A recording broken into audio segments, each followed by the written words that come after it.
So today I'm rebuilding the lift pump on this Mercedes 240D. It's got this Bosch little lift pump. So if your injection pump's sitting on the side of the motor, this bolts right onto the side of it with these three little bolts.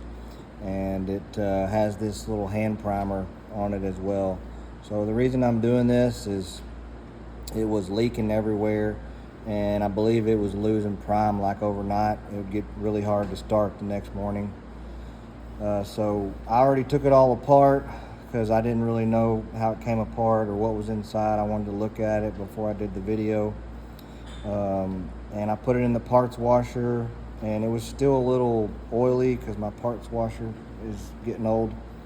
And so I took some brake clean, and just be careful with that because when I did that, it tried to take the numbers off of the pump right here. Well, this is the part number right here of the rebuild kit. And from what I'm told, this fits several different models. And it comes with, so these little packages already cut open. This is what the springs were in.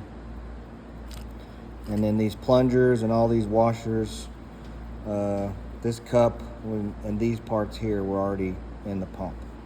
And then it also comes with a new little lift pump or hand primer here, and which it's a different style, but I don't see why that won't work. So essentially, when you go to put this back together, you just want to get everything as clean as you possibly can. And then you want to get some kind of oil. Like this is just Marvel Mystery Oil, just a real light type of oil. So on this side here, what's going to go in there first is the plunger and a spring, just like this. So I'm just going to put a little bit of oil on here. You don't want this thing to be starting up dry.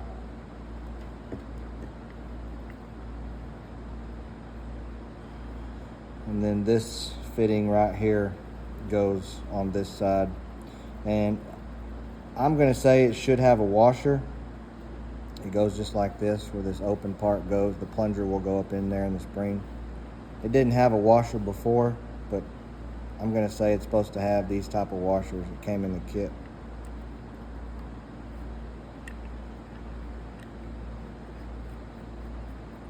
I'm just going to kind of put everything hand tight for now.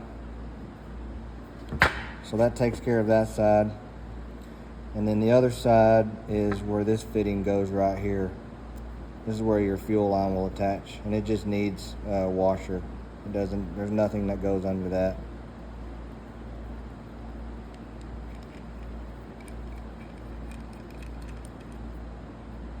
And then right here in the middle, this is where your hand primer is going to go. I'm not going to put that on just yet. So then you can lay it down like this, and this is where the actual pumping mechanism is, and that's where this plunger right here goes. So you sure want to put some oil on that. A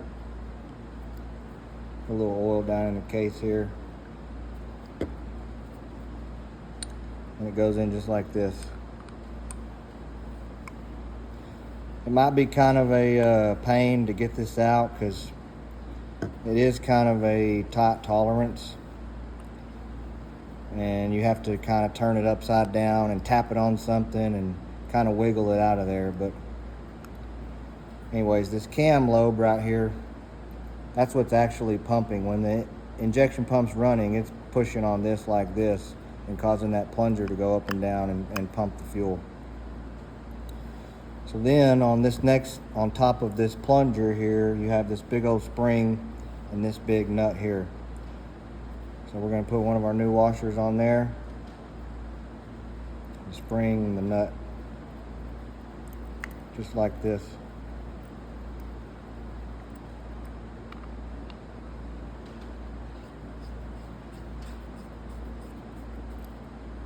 Now on the bottom side, you've got another little cap and a plunger, kind of like on the top.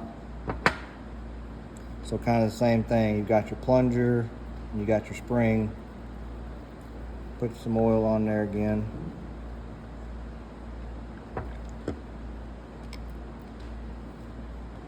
and then the cap with a washer. Use one of these.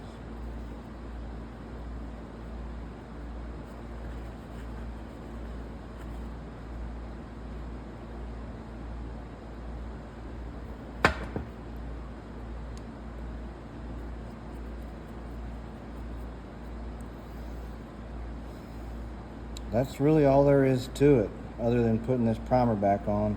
So I forgot to mention, all these smaller ones here is a 19 millimeter. And then the bigger one, I'm sure it's metric.